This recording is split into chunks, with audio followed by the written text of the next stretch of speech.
D'abord, dans notre campagne municipale et projet pour la ville de 2020, nous étions favorables à la gratuité des transports en commun week-end, pour les raisons d'ailleurs évoquées par la majorité, en partie, une mesure écologique, une mesure bonne pour l'attractivité économique, une mesure plutôt sociale.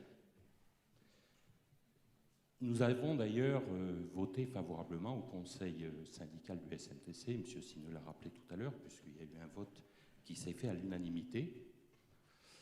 Mais à ce conseil syndical, nous avons aussi posé un certain nombre de questions sur lesquelles nous n'avons pas eu de réponse, puisque la patate chaude avait été renvoyée envers la ville et la métropole. Alors peut-être qu'on aura un certain nombre de réponses aujourd'hui, et autrement, je peux espérer qu'on les ait au conseil métropolitain prochain quand on passera la délibération. Si on souhaite que cette offre soit attractive et qu'elle soit utilisée surtout par les usagers, une première chose qui est importante, c'est d'avoir une communication claire sur la façon dont les personnes doivent utiliser le transport en commun et une façon simple. C'est pour ça que M.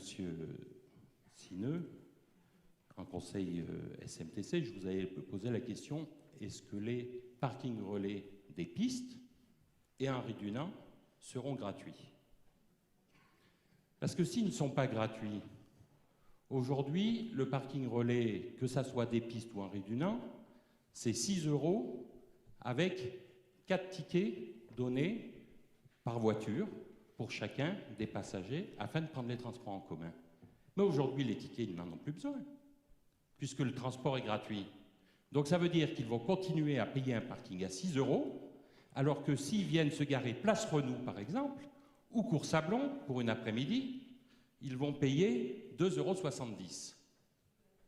Donc si on souhaite, à un moment donné, justement, inciter les utilisateurs des voitures qui, aujourd'hui, rentrent tous les week-ends en centre-ville pour venir faire des courses, pour se promener, pour avoir des activités de culture, etc., il faut que l'on mette ces parkings relais qui soient gratuits.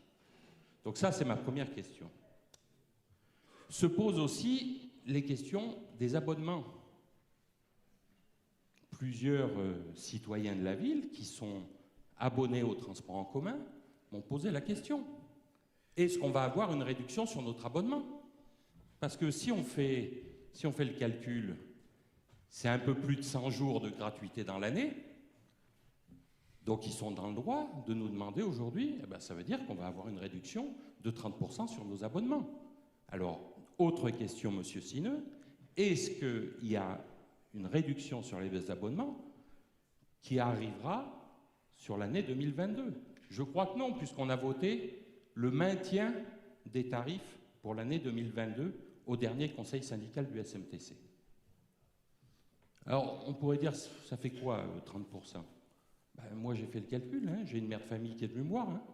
Un couple, 3 enfants, quotient familial 800, on ne peut pas dire que ça soit énorme. Vous connaissez tous les quotients familiales. Aujourd'hui, quand elle envoie ses enfants à l'école et qu'elle leur en prend un abonnement, c'est un peu plus de 230 € par enfant. Alors, est-ce qu'à cette mère de famille, à ce couple, on va appliquer une réduction sur ces abonnements de transport en commun? C'est une vraie question sociale, puisqu'on m'a parlé de social dans cette.